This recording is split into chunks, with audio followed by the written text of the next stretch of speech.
আসসালামু আলাইকুম। আজকে আমরা আলোচনা করব ইকিগাই বইয়ের পার্ট 7, লেখক হেক্টর গার্সিয়া ও ফান্সেল মিরালস। জাপানিদের দীর্ঘায়ুতার রহস্য। জাপানিরা যেমন কর্মঠ, তেমন তাদের সুশৃঙ্খল জীবনযাপন। তাদের খাদ্য তালিকা বেশ চমৎকার এবং নিয়মতান্ত্রিক। একজন জাপানি সুস্থ শরীর আর মজবুত হাড় নিয়ে বেঁচে থাকে প্রায় 84 বছরের বেশি।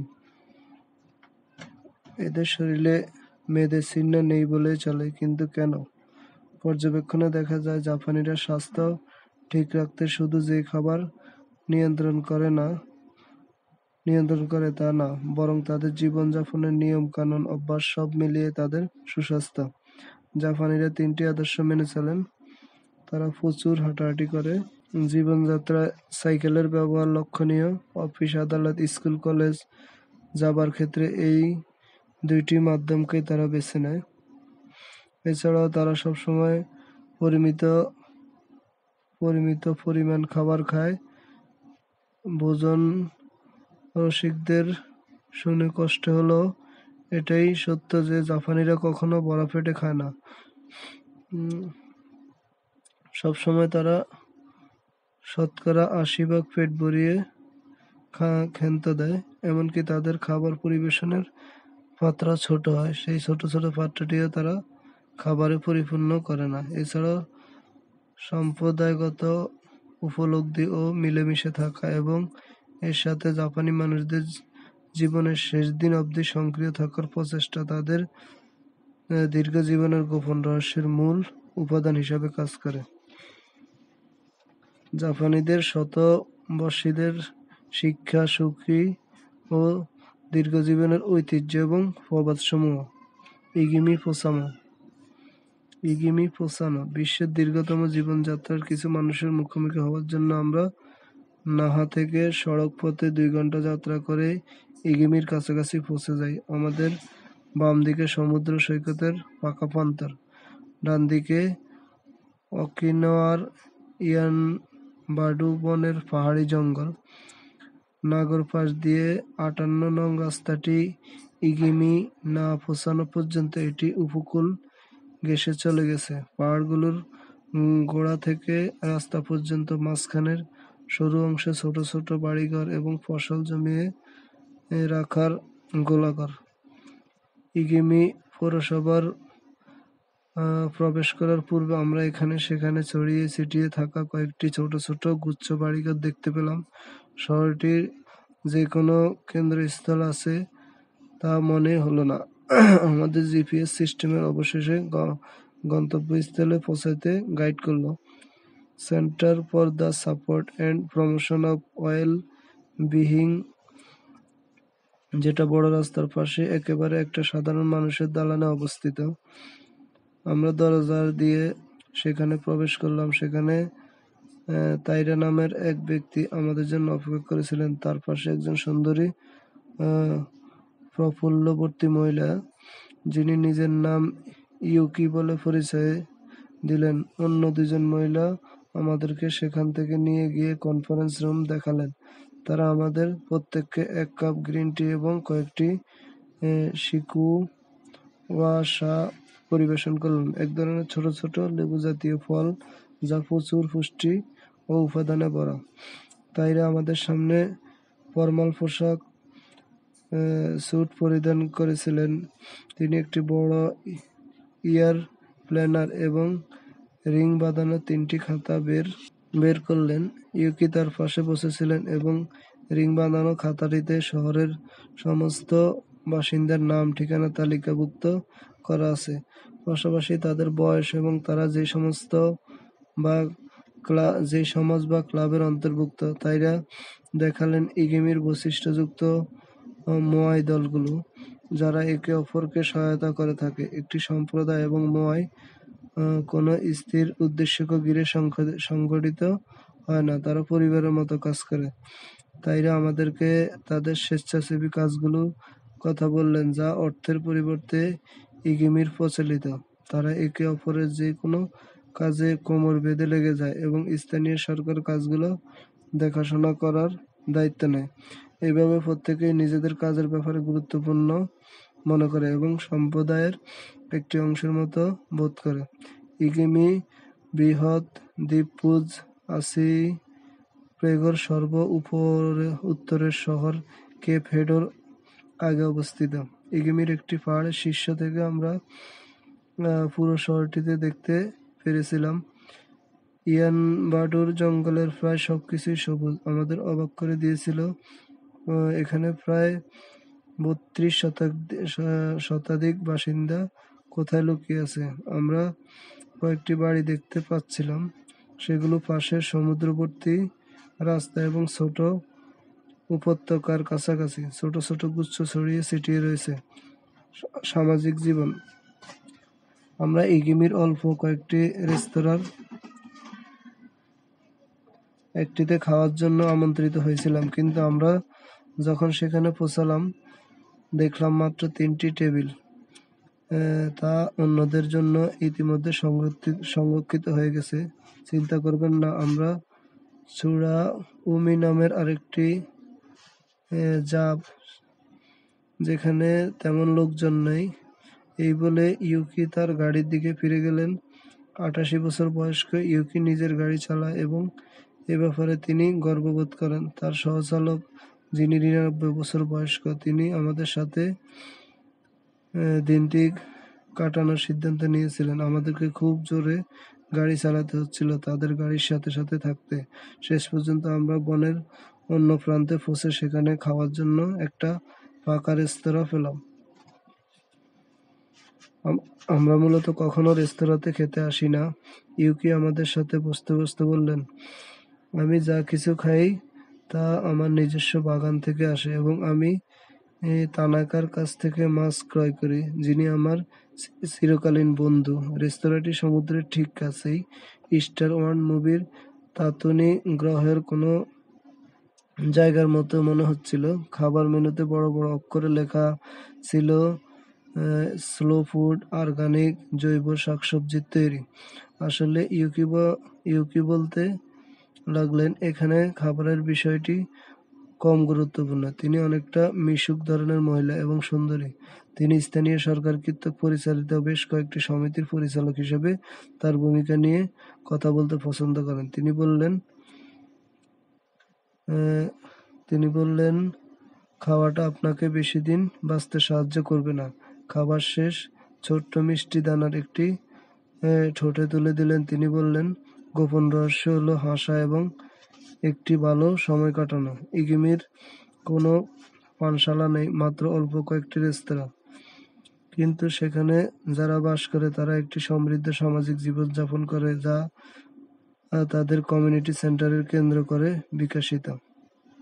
শহরটি ১৭টি পাহাড় বিভক্ত এবং প্রত্যেক পাহাড়ে একজন সভাপতি ও অন্যান্য দায়িত্বপ্রাপ্ত লোক রয়েছে, যেমন সাংস্কৃতিক উৎসব, আনন্দ পালন, সামাজিক কার্যক্রম এবং দীর্ঘজীবন কার্যক্রম পরিচালনার জন্য বিভিন্ন সম্পাদকীয় পদ রয়েছে।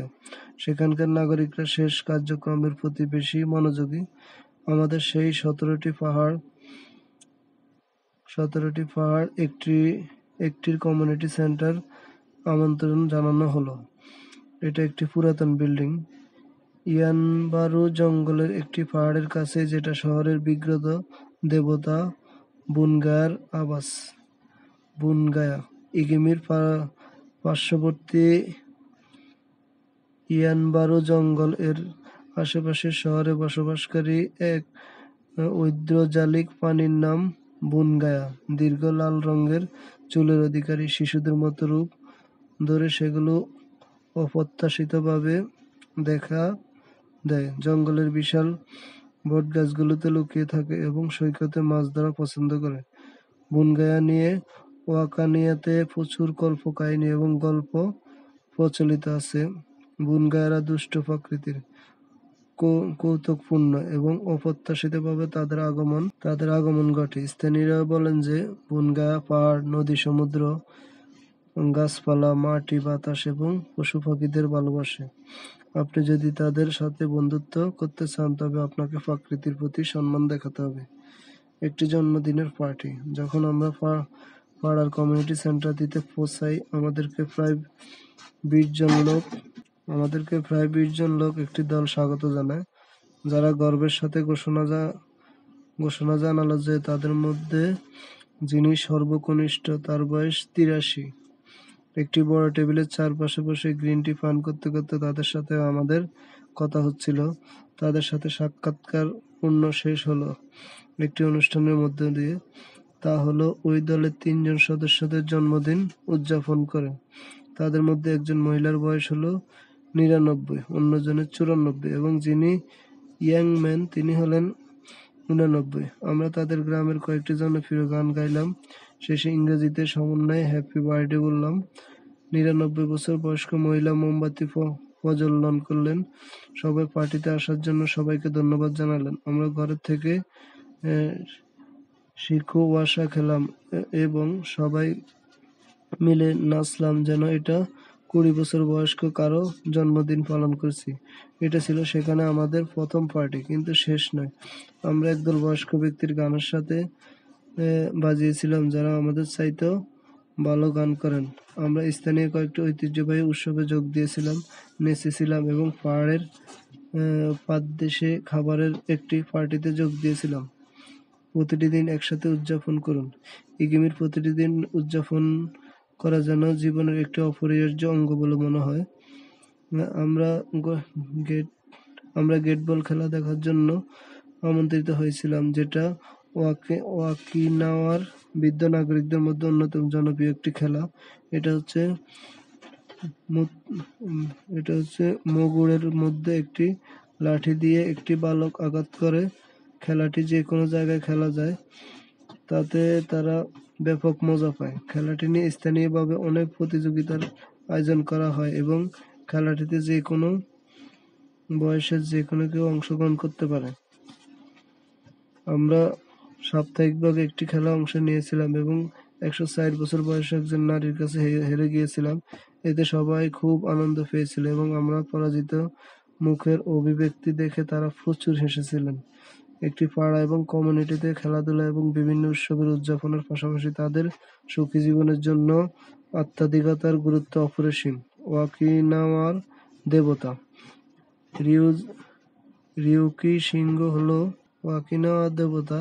রিকু শিন্তো হলো ওকিনাওয়া দ্বীপপুঞ্জের প্রধান ধর্ম। রিঙ্কো হচ্ছে ওকিনাওয়া দ্বীপপুঞ্জের আদি নাম এবং শিন্টো এর অর্থ হচ্ছে ঈশ্বরের পথ। রিঙ্কো শিন্টো ধর্মটি চাইনিজ তাওবাদ, কনফুসিয়ানিজম বৌদ্ধ ধর্ম এবং শিন্তোজমের বিভিন্ন উপাদানগুলোর সংমিশ্রণে উদ্ভাসিত। এই প্রাচীন বিশ্বাস অনুসারে বিশ্ব অসীম আত্মার তৈরি এবং বিভিন্ন আকারে বিভক্ত হয়ে অবস্থান করছে। বাড়িতে, বনে, গাছে এবং পাহাড়ে এই সকল আত্মাকে বিভিন্ন ধর্মানুষ্ঠান ও আধ্যাত্মিক উৎসবের মাধ্যমে শান্ত প্রশমিত করা এবং তাদের পবিত্র ভিত্তি নির্ধারণ করা এবং গুরুত্বপূর্ণ। ওকিনাওয়ার বিভিন্ন পবিত্র জঙ্গল এবং অরণ্যপূর্ণ, যেখানে অনেক জায়গায় 2 ধরনের মন্দির দেখতে পাওয়া যায়। একটি হলো উটাকি এবং উগানিউ। আমরা ইগুনির জলপ্রপাতের পাশে ধূপ এবং মুদ্রায় সজ্জিত খোলা জায়গায় ছোট্ট একটি উগুনোজু দেখতে গিয়েছিলাম।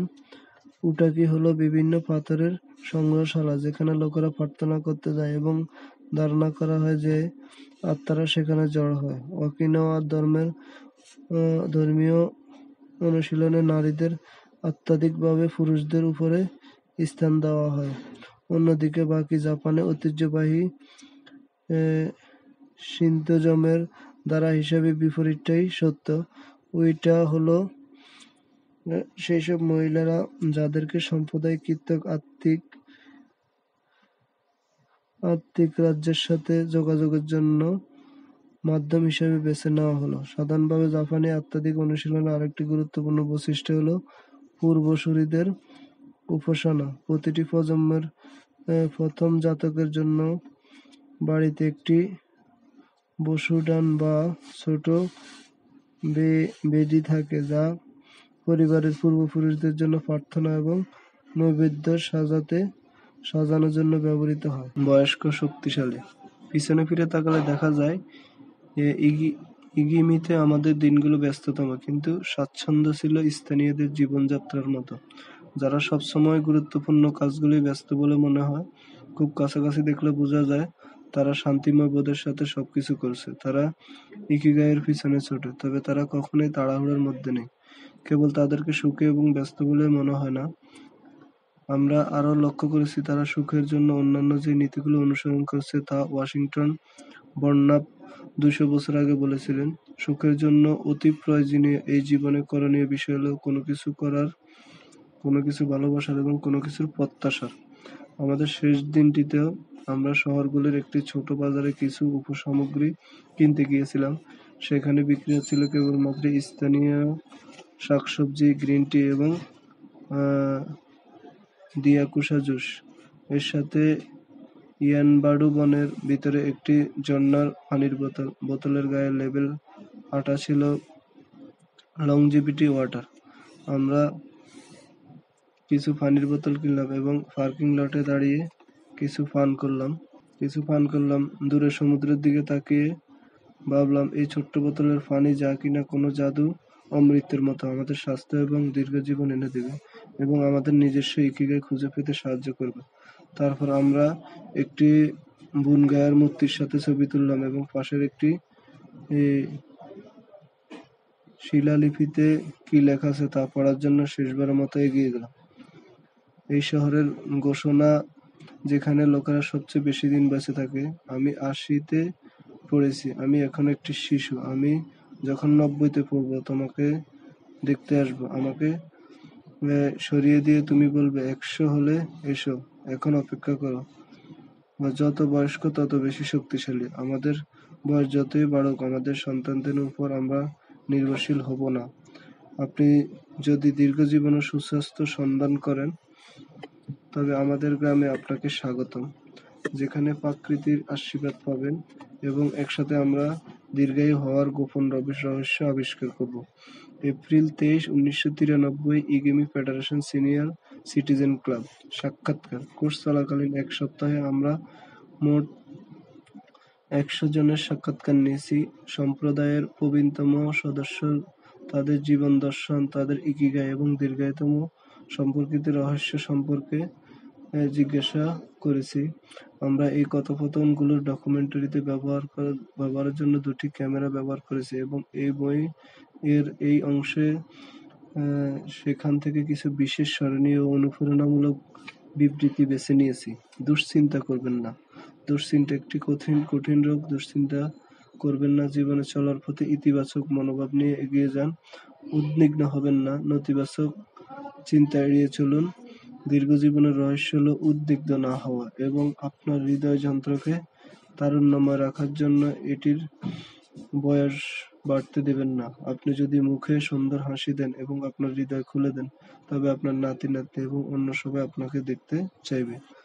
উদ্বিগ্নতাকে দূর করার জন্য সবচেয়ে ভালো উপায় হলো রাস্তায় বেরিয়ে পড়া, লোকজনদের সম্ভাষণ করা। আমি এটা প্রত্যেক দিন করি। আমি বাইরে যাই এবং তাদেরকে হ্যালো বলি, তাদের কুশলটি জিজ্ঞেস করি এবং আবার দেখা হবে বলি। তারপরে আমি বাড়িতে ফিরি, আমার সবজি বাগানের যত্ন নেই। বিকালে আমি বন্ধুদের সাথে সময় কাটাই। ভালো অভ্যাস গড়ুন। ভালো অভ্যাস গড়ে তোলার জন্য আত্মপ্রত্যাশী হতে হবে। সঠিক পরিকল্পনা করে ভালোভাবে কাজে মনোনিবেশ করতে হবে। আর এই জন্য দরকার ইচ্ছাশক্তি। আপনার ইচ্ছাশক্তি দৃঢ় হলে আপনি ভালো অভ্যাস গড়ে তুলতে পারবেন। আমরা প্রতিদিন সকালে আনন্দ উপভোগ করি। সকাল 6টায় ঘুম থেকে উঠি, জানালার পর্দা খুলে আমরা সবজি বাগানটির দিকে তাকাই। সেখানে আমি আমার নিজের জন্য সবজি চাষ করি। আমি বাগানটিতে ঢুকে টমেটো এবং কমলার গাছগুলো পরীক্ষা করি। সেগুলো দেখতে আমার খুব ভালো লাগে। এটা আমাকে প্রশান্তি দেয়। 1 ঘন্টা বাগানে কাটিয়ে আমি ঘরে ফিরে আসি এবং সকালের নাস্তা করি। আমি বাগানের সবজি চাষ করি এবং সেগুলো নিজে রান্না করি। এটাই আমার ইকিগাই। বার্ধক্য তীক্ষ্ণ থাকার মূল চাবিকাঠি আপনার হাতের আঙ্গুলে আঙ্গুলে। আপনার আঙ্গুল থেকে আপনার মস্তিষ্ক, মস্তিষ্ক থেকে হাতের আঙ্গুল। আপনি যদি হাতের আঙ্গুলগুলোকে ব্যস্ত রাখেন তবে আপনার 100 বছর দেখতে বাঁচবেন। আমি প্রতিদিন ভোর 4টায় ঘুম থেকে উঠি।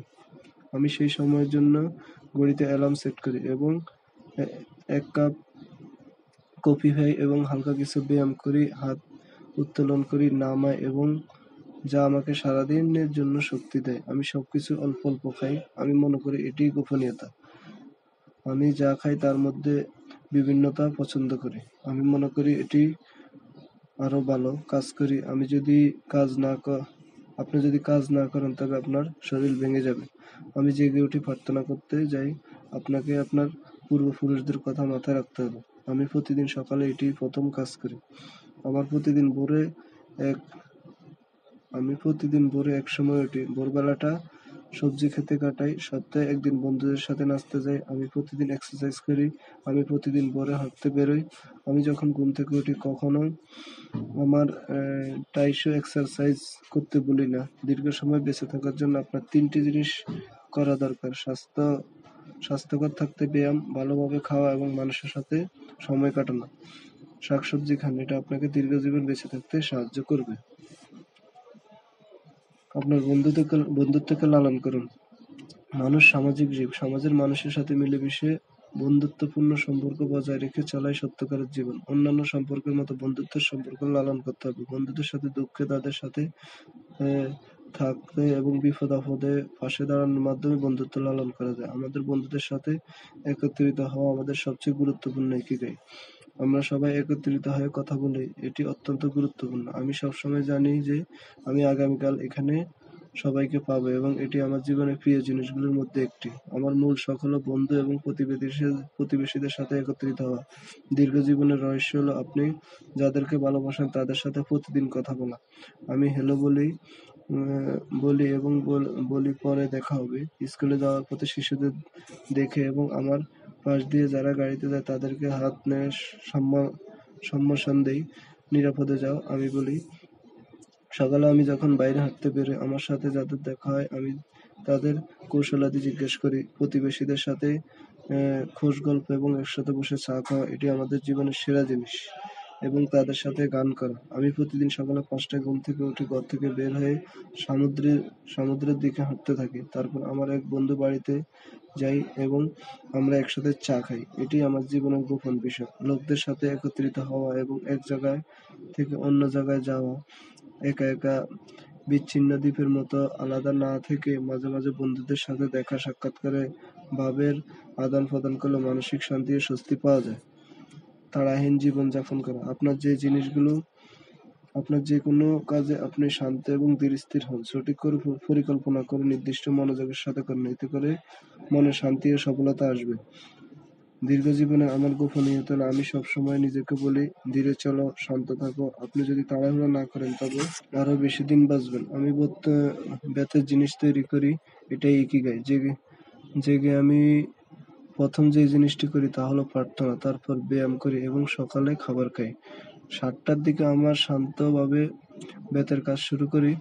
5টায় কাজ শেষ করে আমার বন্ধুদের সাথে দেখা করতে যাই। প্রতিদিন বিভিন্ন ধরনের কাজ করুন, ব্যস্ত থাকুন, তবে একই সময়ে একটাই কাজ করুন, আচ্ছন্ন না হয়ে। দীর্ঘ জীবনের জন্য আরেকটা প্রয়োজনীয় উপাদান তাড়াতাড়ি ঘুমোতে যাওয়া, ভোরে ওঠা এবং হাঁটতে যাওয়া, শান্তিপূর্ণভাবে জীবনযাপন করা, ছোট ছোট জিনিসগুলোতে আনন্দ খুঁজে নেওয়া।